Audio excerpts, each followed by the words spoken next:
আমরা স্পার্ক প্লাগটা খোলার জন্য কয়েলন প্লাগটা এখান থেকে সরিয়ে নেবো।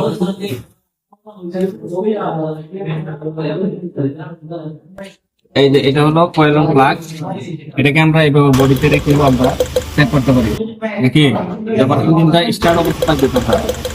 আর আমরা যদি ভাবি যে আমাদের প্লাগ রেঞ্জ নিব,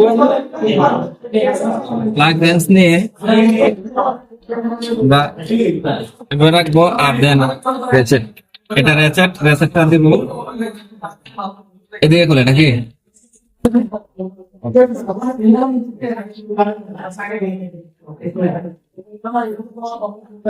আসলে আমি দেখি এটা ঢিলা হয়েছে কিনা।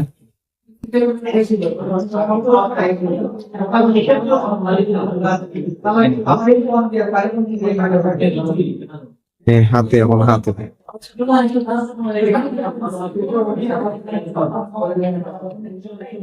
হ্যাঁ, এটা হলো স্পার্ক প্লাগ।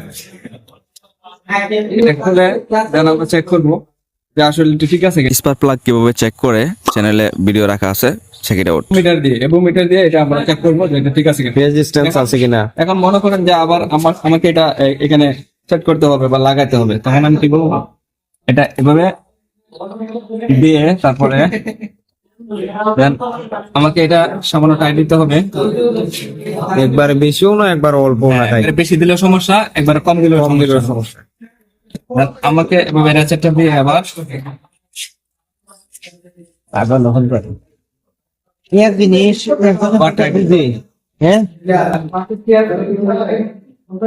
হ্যাঁ প্লাস মাইনাস ওগরা আগে লাইনে রাইয়া দিছে না নি আর ফট খাইছো জাতীয় না দিও নবল আলহামদুলিল্লাহ এখন প্রায় পুরোটা টাইট হয়ে গেছে যতটুকু লাগে। ওভার দিয়ে দেন আমাকে আবার ওটা কি বলে, কোয়েন ফ্ল্যাগ কয়েলন ফ্ল্যাগটা আবার সংযোগ দিয়ে এখানে তারপরে আমাকে এটার সাথে একটা ওয়াশার দিয়ে দেন আমাকে আবার কি করতে হবে, 10 এটা আবার টাইট করে দিতে হবে। দেন আমার কাজ কমপ্লিট।